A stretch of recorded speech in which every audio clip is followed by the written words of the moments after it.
命こそ宝。核兵器脅迫とテロの連鎖を断ち切り、命を大切にする21世紀を作ることを願ってやみません。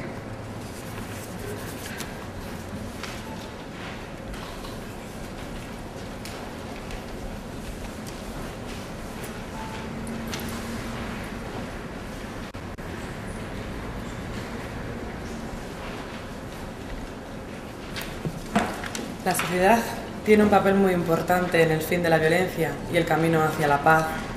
Lo primero es darse cuenta de que todos podemos ser víctimas del terrorismo. Solo así comprenderán nuestro dolor y podrán compartirlo. Mi palabra es compartir. También queremos provocar el rechazo a todo tipo de violencia para poder prevenirla.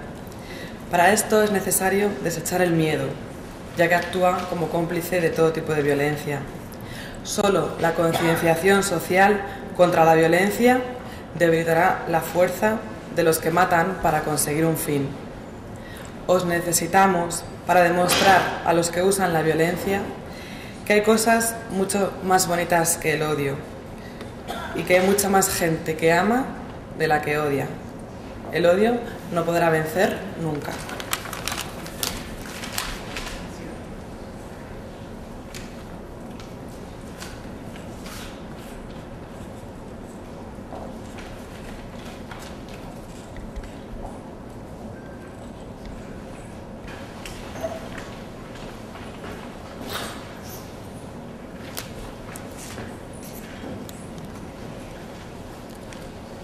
On this commemoration of the 5th remembrance of 9/11 events,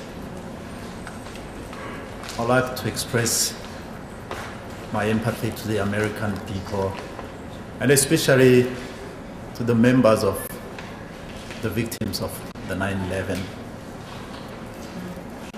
After losing so many of my family members to the 1994 Tutsi genocide, I was full of fear, anger, hatred, sadness, guilt to have survived, and hopelessness for tomorrow.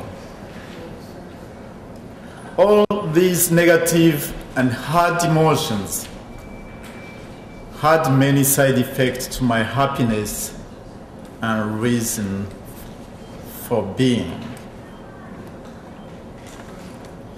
It had side effects to my own image and interpersonal relationships with others. It had a side effect to my view of the national, international leaders and decision-making bodies, to my relationship to the Creator, and to the living and the dead. These negative emotions had turned me slowly into a less functioning person. Through a series of trauma healing workshops, I could separate out and channel most of my hard emotions in a way that was no longer hurting me nor the other. Therefore, I have come to the conclusion that the investment in trauma processing is an important component in the process of building healthier individuals, communities, and nations. This is what I wish to the American people today and in the future, to the whole world.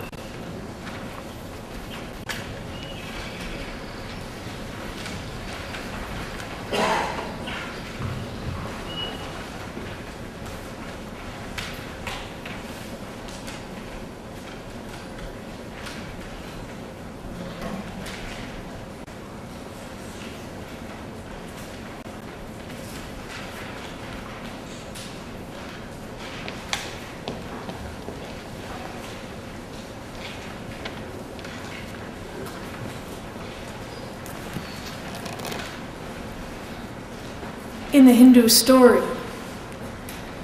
As the darkness of the night fades to dawn, Vishnu awoke. And as he looked down to his belly, from his own navel grew a magnificent lotus flower. The lotus, a most exquisite, delicate, and yet richly ornate, many-layered, complex flower, which grows on a long and vulnerable stem, reaches from the swamp waters of decayed growth. Swamp waters made of the dead things. And that lotus reaches up towards the sunlight and the beginning of the dawn. This, in the Hindu myth, is what was born on the first day of the first dawn. And I ask you, did you see it today?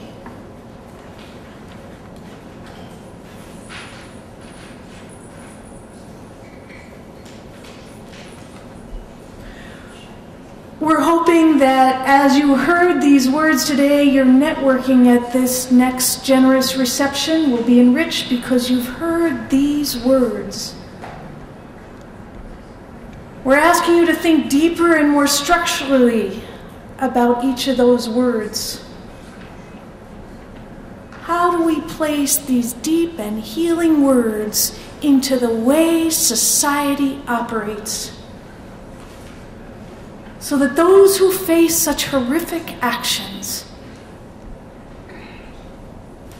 will more and more find the lotus? I thank you for your witness to the word in the silence that creates a world that I want to live in.